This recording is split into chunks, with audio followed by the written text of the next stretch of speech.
श्री शिवाय नमस्तुभ्यम। हम सबको पता है कि आषाढ़ महीने में पड़ने वाली गुप्त नवरात्रि का बहुत ही विशेष दिन आ गया है। पूरे साल भर में 3 से 4 गुप्त नवरात्रि पड़ती है और ये आप लोग की इस वर्ष की दूसरी गुप्त नवरात्रि है। और आपके घर में अगर बीमारियां बहुत ज़्यादा हैं, चाहे वो छोटी बीमारियां हो या फिर बहुत बड़ी बीमारी है, तो पूरी इस गुप्त नवरात्रि के 9 दिनों में किसी भी एक दिन जब भी आपको टाइम मिलता है, कड़वे नीम के 9 पत्ते का एक बहुत ही सुंदर सा आसान सा उपाय ज़रूर करके देखिएगा।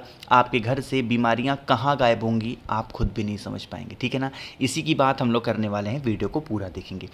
स्क्रीन पे क्या दिखाई दे रहा है जल्दी से बताओ? नीम का पत्ता यानी कि नीम का पेड़ दिखाई दे रहा है। हम सभी को सिर्फ और सिर्फ नीम के 9 पत्ते लेने हैं गिन करके। हम ये 9 पत्ते क्यों ले रहे हैं आपको पता है? देखो, चाहे वो कोई बड़ी नवरात्रि हो या ये गुप्त नवरात्रि हो, हमेशा आप ये मान के चला करो कि जो देवी माता का वास नवरात्रि के सभी दिनों में कहाँ पे होता है? नीम वृक्ष के नीचे।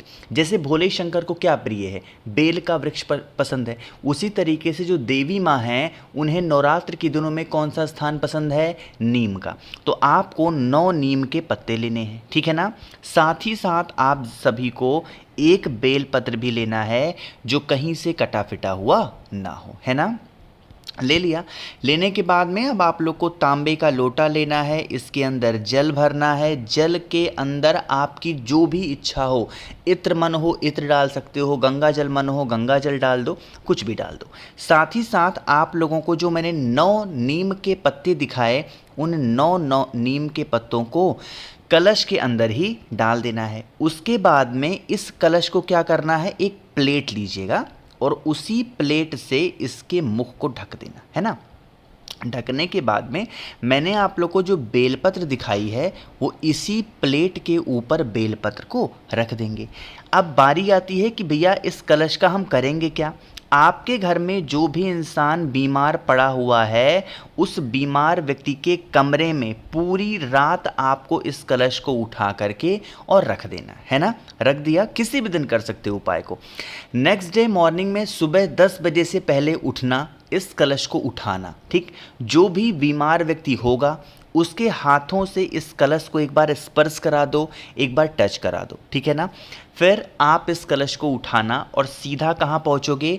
महादेव के शिवलिंग के पास में। भोले बाबा के शिवलिंग के पास पहुँचने के बाद में जो प्लेट के ऊपर बेलपत्र रखी थी आपने ना, उस बेलपत्र को भोले शंकर के शिवलिंग के ऊपर जो भी व्यक्ति बीमार है उसका नाम और गोत्र बोल करके महादेव के शिवलिंग के ऊपर रख देना।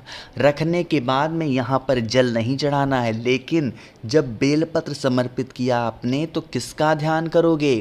कुंदकेश्वर महादेव का स्मरण करेंगे। दूसरी बात, अब जो ये कलश आपके पास में है जिसके अंदर आपने नीम के पत्तों को जल डाला है, आपके घर के आसपास में जो भी नीम का वृक्ष हो उस नीम पेड़ के नीचे चुपचाप जाना, देवी माँ का स्मरण करते हुए समर्पित कर देना। आपके घर में कभी रोग बीमारियाँ प्रवेश नहीं करेंगी। पूरी फैमिली, पूरा परिवार निरोगी और स्वस्थ हमेशा बना रहेगा। ध्यान रखिएगा, बेलपत्र को कलश के अंदर नहीं डालना है। बेलपत्र महादेव के शिवलिंग के ऊपर और नीम के पत्तियों वाला जल होगा वो कहाँ पर? नीम वृक्ष के नीचे चढ़ाना, ठीक है ना। करके देखिएगा, रोग बीमारी का ये बहुत आसान सा, बहुत प्यारा सा उपाय, ठीक है ना। चलो, तो पहला उपाय आप लोग को समझ में आ गया होगा। आगे बढ़ते हैं। अब इस वीडियो पे करने वाले हम लोग अपने दूसरे उपाय की तरफ। आज के टाइम पे ऐसा एक घर में नहीं जबकि हज़ारों घर में ऐसा देखा गया है कि लोग किसके लिए परेशान हैं? बताओ भाई?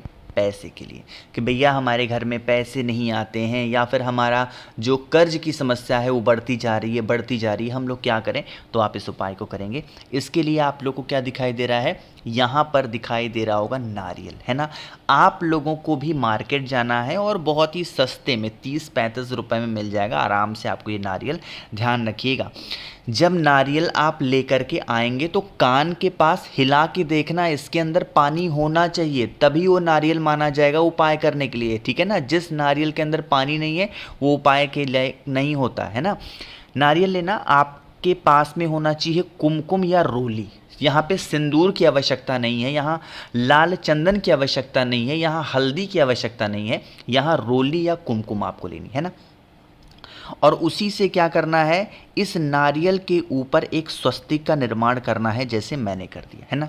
ध्यान रखिएगा, स्वस्तिक बनाते समय एक चीज़ का विशेष ध्यान देंगे कि आप जिस उंगली में रिंग पहनते हैं, मतलब जिस उंगली में अंगूठी पहनते हैं ना अपने हाथों में, उसी उंगली से आपको बना, ऐसा नहीं किसी भी उंगली से बना दिया, अंगूठे शुरू हो गए, पहली उंगली शुरू हो गए, नहीं, सबसे छोटी उंगली के बगल वाली जो उंगली होती है ना, उसको रिंग फिंगर बोलते हैं, उसी उंगली से आपको स्वस्तिक का निर्माण करना। ठीक, फिर अपने पूरे घर में अब जितने भी रूम्स होंगे, कमरे होंगे, इस नारियल के ऊपर जो मौली होती है, लक्षा होता है, जिसको हम लोग रक्षा सूत्र बोलते हैं, पूरे घर में लेकर के एक बार घूम लेना।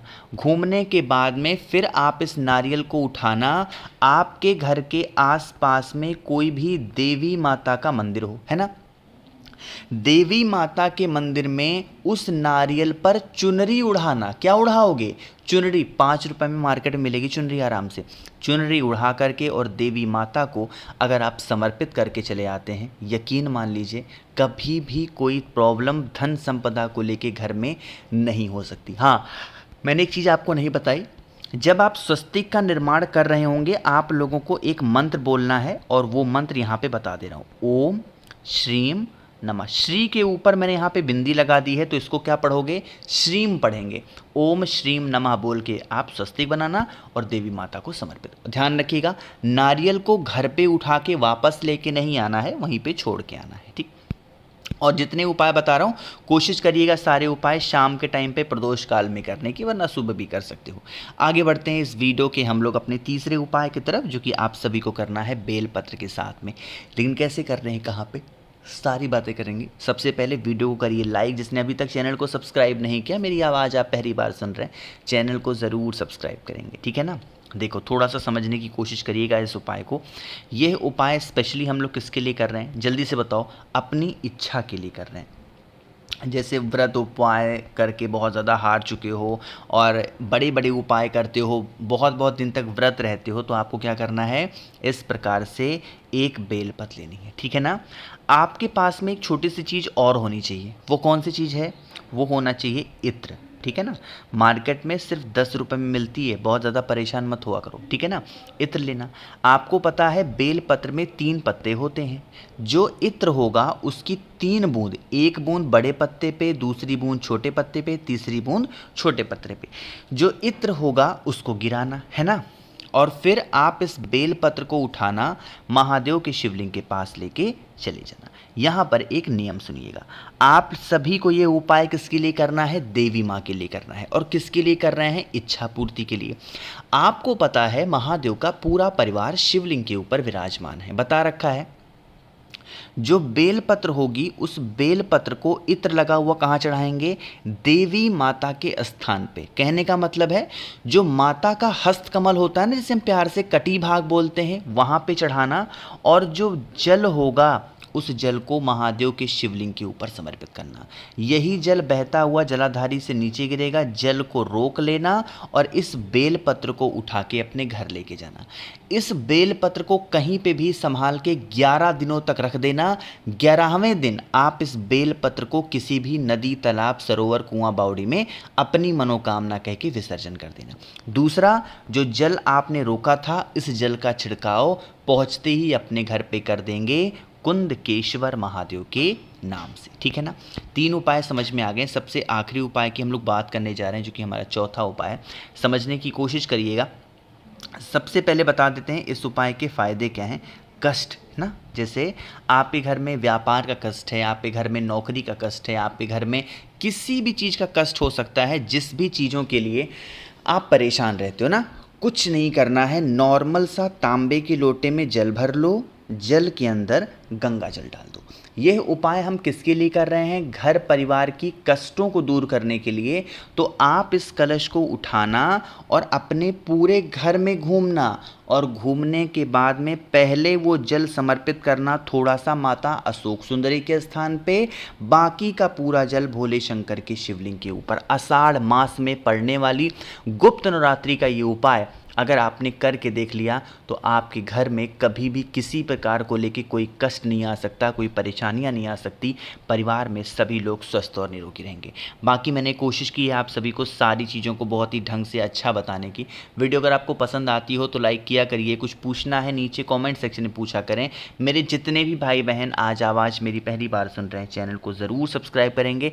ध्यान ज़रूर रखिएगा, कुछ पूछना रहा करिए तो संकोच मत किया करिए, प्यार से लिखा करिए, रिप्लाई में प्यार से ज़रूर दूंगा, ठीक है ना। श्री शिवाय, नमस्तुभ्यम।